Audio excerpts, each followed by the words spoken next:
Good afternoon, colleagues and friends. It's great to be here. Yes, I'm going to address the second half of the title, so what will kill us tomorrow. And the answer is I don't know, so you can all leave now. But from the point of view of human populations and demography. So I study viruses, viruses that cause cancer, viruses that cause AIDS, are my little pets. They're very tiny. They have a profound effect. But I'm not going to talk about my work at all. Let me start with a statement that the Surgeon General of the United States made in 1976. So he's the federal government's chief public health spokesman. And it was perfectly sensible what he said then. He said it's time to close the book on infectious disease. And he suggested, clearly in an advanced nation like the USA, we didn't need departments of infectious disease anymore. So that was 35 years ago. So it was 1 year before the total eradication of smallpox, thanks to vaccination from planet Earth, except where it was held in freezers. That's a different matter. I don't want to go into germ warfare.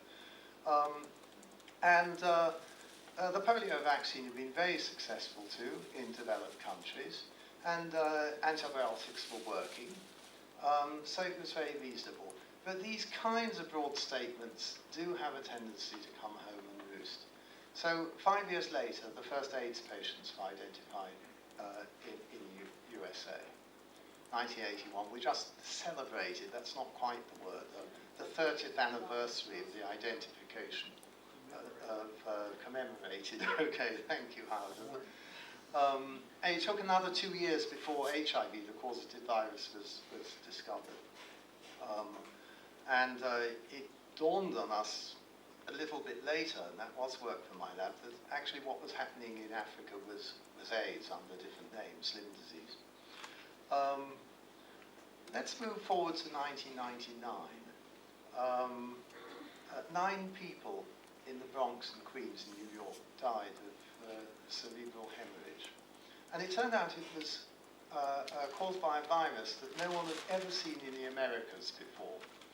It was a known virus. It was called West Nile virus. It was first isolated in Uganda about 50 years earlier. But when the genes of this virus, an RNA virus, were sequenced, they had the stamp on them, made in Israel. We could tell that that particular strain of virus had flown from the Middle East to New York. Now, you actually can't tell it was made in Israel, but it had been studied and characterized in Israel here at the Hadassah Medical School by Natan Goldblum 2 or 3 decades earlier. But it could as well have been from Lebanon or Jordan. We wouldn't know, because there's another message. Viruses don't really recognize political frontiers, and nor do their vectors. So this is a virus that has a reservoir in birds, as HIV came from apes. They can come from all sorts of places. And no one quite knows how it got to New York. And it's transmitted from birds to people by mosquitoes. And usually people are a dead-end host. It may kill you, but it's very unusual for a mosquito to pick it up from a human and transfer it to a different human, unlike dengue fever or malaria. So we don't know whether an infected person flu was, on a rare occasion, bitten by a New York mosquito, or whether a bird got blown across, or most likely the mosquito was a stowaway on a flight and escaped and infected the birds. And incidentally, it's thanks to veterinarians rather than human physicians that the cause was pinned down very early, because a very smart veterinarian noticed that some crows were dropping off their roosts in trees in Queens, and that a flamingo and a couple of parrots had died with cerebral hemorrhage in the Bronx Zoo. So things came together very quickly. And that's another message, that with infectious diseases that come from other sources, we we need what we call the One Medicine program. We need to speak to our veterinary colleagues and the other way around too. I think humans are dangerous to chimpanzees. If you go on ecotourism trips, there's been a complete wipeout of chimpanzees in Gombe last year, probably from the human virus. So it's not a one-way flow. 2003, we had the SARS pandemic. Well, it did spread from China to Hong Kong and then to Toronto. Actually, less than 1,000 people died worldwide. But billions and billions of dollar equivalents were spent because it was such a scary outbreak. And it wasn't really modern medicine that contained it. It just happens to be a little bit easier to control than, say, influenza, because you don't become infectious to others until you feel really very sick.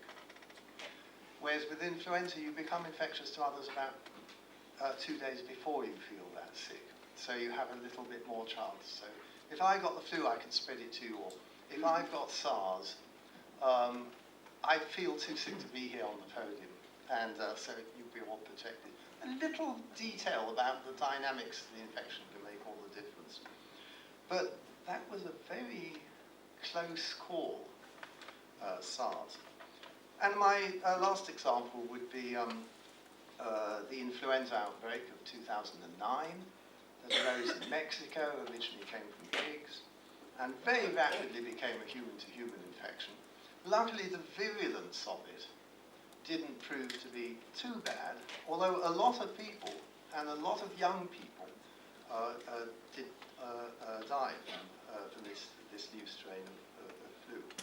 So HIV came from apes, West Nile from birds, SARS came from a bat reservoir, moved via civet cats into humans. People started eating civet cats in Guangzhou. And this latest flu outbreak came from swine, but had its earlier origin in birds. So there are these animal reservoirs, and then some of these things are primary zoonoses, they just stop in the first person, but others go on and become true human infections. And we are nouveau riche species for infections. Most of the infections we carry today aren't the ones that were prevalent when we were primitive hunter-gatherers. If we look back in the past, there have been some pretty bad pandemics. So we're here in Jerusalem. If we go back to Jerusalem 660 years ago, 1348,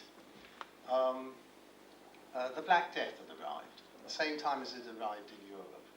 And it's written up in some detail by a chronicler, Ibn Battuta, an Arab writer who was born in Tangier but travelled, he was like Marco Polo, he travelled as far as China and India and the whole of the Islamic world.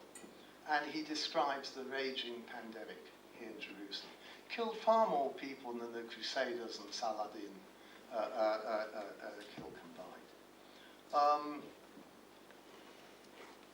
And how did the conquistadors, the Spanish conquistadors, manage to topple the mighty Aztec empire in 1521? It wasn't force of arms, a band of 20 men and a few followers disgruntled with the empire. It was measles and smallpox. And they were first rebuffed and thrown out of Mexico City to Tenochtitlan. But they left behind measles and smallpox unintentionally, though what happened wasn't lost on later conquistadors. And during the next century, 90% of the indigenous population of North America, say from Guatemala to the southern United States, died.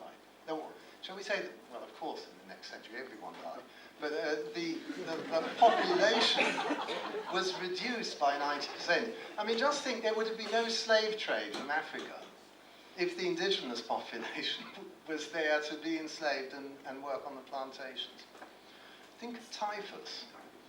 That was probably one of the 7 plagues in the Bible. We can't be sure. But typhus killed 3 times as many giants, and there's a lot of technology around population surveillance, and that can be increased too. So I'll finish, the bips have gone, by saying prevention is better than cure.